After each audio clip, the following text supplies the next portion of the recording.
Better. Now, you got some introduction of our show. Before we get to the main item, which is of course going to start now, ladies and gentlemen, I wanted to complete the story that I started. Remember I told you the cultural bridge that I was trying to uh, uh, close the gap of in my home was for my daughters.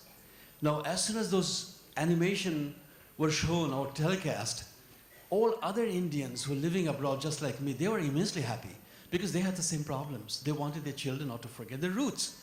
So these animations attracted them and slowly giving questions in their mind, and they come to the parents and ask, what was that, why this was done, and so on. So mission was successful. But the biggest benefit we got was Americans loved it and they wanted the show more and more. In the schools they became popular, which I thought was a huge thing. And that's when I thought, you have seen so little. Just learn about Vivekananda, you'll see the whole world together. So that is the reason why I started. If you just think about the speeches he had given in 1893, they are so relevant more now than ever. Look at all the political unrest and the religious unrest all over the world. I'm scared to go to the airport because they look at suspicious eyes. This guy looks different. It should not happen. We should have brotherly love among all religions. These are all true. Swami Vivekananda had explained in his speech that all these religions of the whole world, we believe they're all true. They're all rivers like coming from the mountain, different shape, size, color, ultimately going to the ocean. That's where we all belong. Let's get along. How beautiful message that is.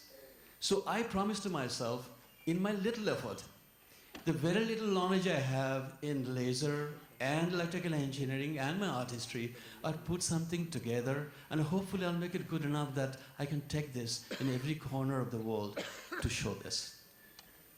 I'm pleased to let you know, so far, we have covered like pretty close to 34 to 36 cities around the world showing this. And it has been highly successful. Swamiji is there, his blessings is there. And I will need the blessings from all the Maharajas here and all of you. Your good wishes from the elders, I want the blessings.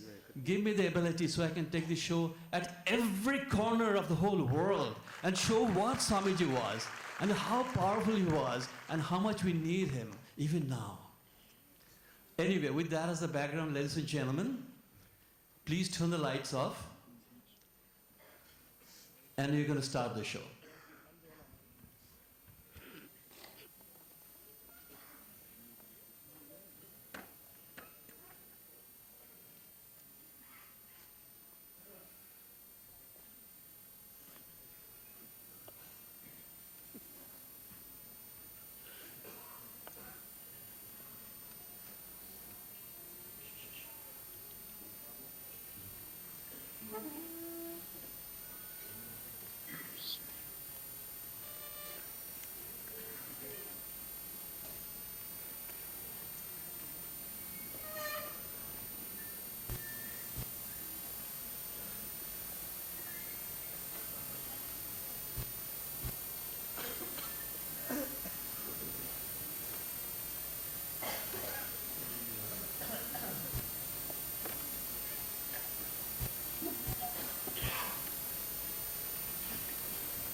Sisters and brothers of America,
His father was Vishwanath Datta, a prominent attorney of the Calcutta High Court. His mother was Bhubaneshwari Devi, a deeply religious person.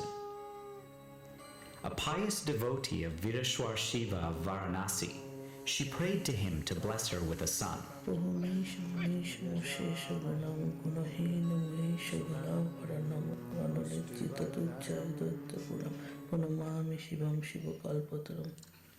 One night, she had a vivid dream. She saw Lord Shiva rise from his meditation and transformed into a male child. An ocean of light woke her from her sleep.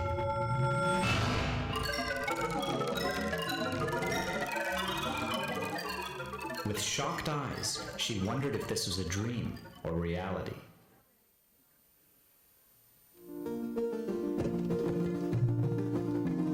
Narendranath Datta was born on Monday, January 12th, 1863, a beautiful baby whom his mother affectionately called Bile, and whom the world would later know as Swami Vivekananda.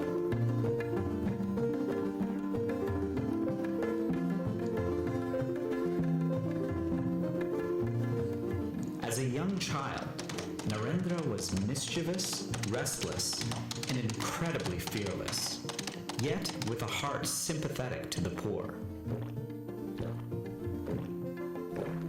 He was fascinated with traveling monks and had an innate attraction to meditation, his favorite game. As he grew up, he was precocious, a good student, and a leader among his friends. He was a great debater and often questioned superstitious customs and discrimination based on caste or religion, refusing to accept anything without a rational argument. His father kept several hookahs for his clients, one for each religion and caste. Narendra asked, "Father, why do we have so many? Why can't we have one hookah shared by all?" His father explained, Well, this is so that one does not lose one's caste by touching the hookah of another of a different caste. The reasoning was not very satisfactory to Narendra. So, one day, as he went to try them himself, his shocked father asked, What are you doing? "Oh, I am just trying out each one of them to see how it changes my caste." Narendra's father, who was well versed in Persian and English literature, was indifferent to Indian culture, like many of the elite families during the British Raj. It was his mother who belonged to the old tradition and nourished the boy's mind with Indian culture, Hindu religion, and sound advice. She taught Narendra to remain pure all his life, guard his own honor, and never transgress the honor of others. Be very tranquil, but when necessary, harden the heart. She would often read to him stories of the Ramayana, the Mahabharata, and the great saints. The vivid pictures of Lord Rama going into exile in the forest to keep up the commitment of his father. Jatayu's sacrifice of life to rescue Sita, Hanuman carrying Gandhamadana mountain to save Lakshmana's life, Krishna giving advice to Arjuna in the chariot, and the devotion of Chaitanya Mahaprabhu all left indelible impressions on young Narendra, who wanted to meet God.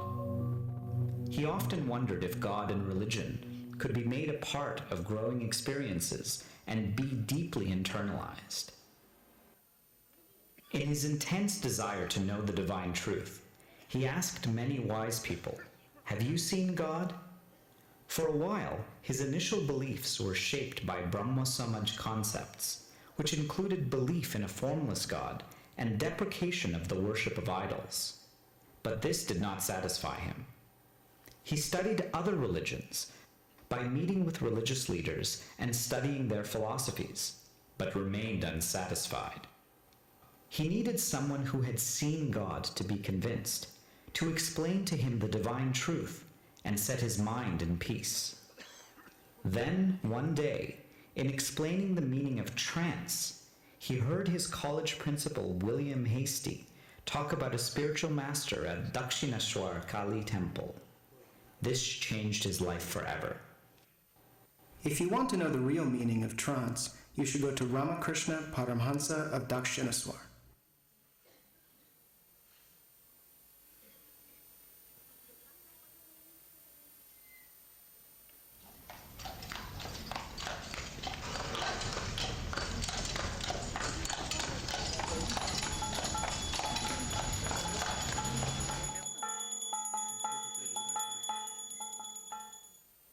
Naren, you have come. I was waiting for you. Come, sit by me. Here, sit. And please, sing a song. Sing? No. I can't sing. Yes, sing. I heard you sing at Shurendra's home. What a voice and the depth. Come, sing a song for me. Mono chalo nijo niketane. Mono chalo nijo niketane. সংসার বিদেশে বিদেশীর বেশে ভ্রম কেন কারণে মন চলো নিজ নিকেতনে বিষয় পঞ্চক আর ভূতগণ সব তোর পর কেহ নয় আপন বিষয় পঞ্চক আর ভূতগণ সব তোর পর কেহ নয় আপন পর প্রেমে কেন হয়ে যাচ্ছে তানা ভুলিছ আপন জনে মন চলো নিজ নিকেতনে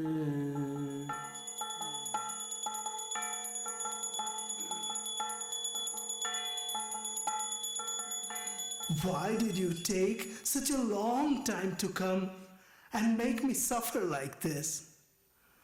My ears are almost seared listening to the shallow conversation of worldly people. Oh, how I have been yearning to unburden my mind to someone who will understand my inner self. Oh Lord, I know who you are. You are the ancient sage, born on earth to remove the miseries of mankind. You are the incarnation of Narayan.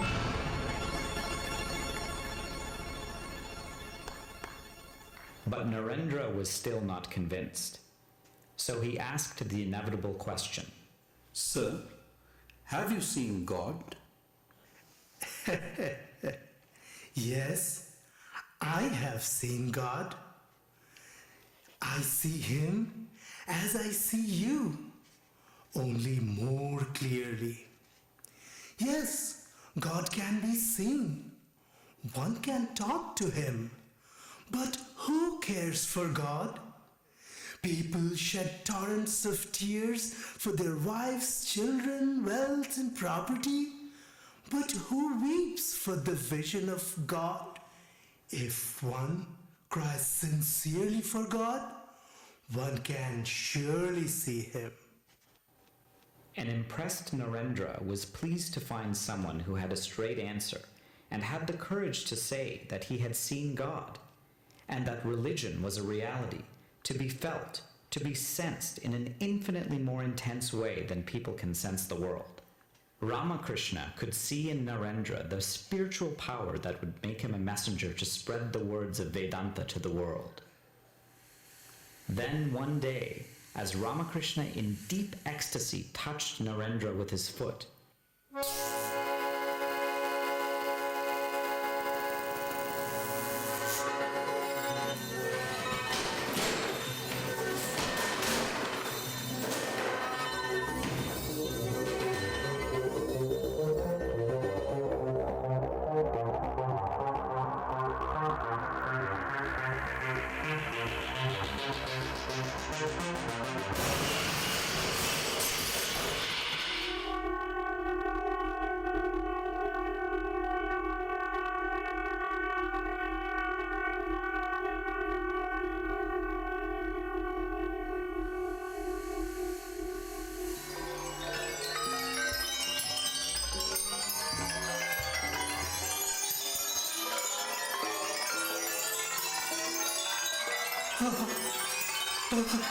What did you do to me?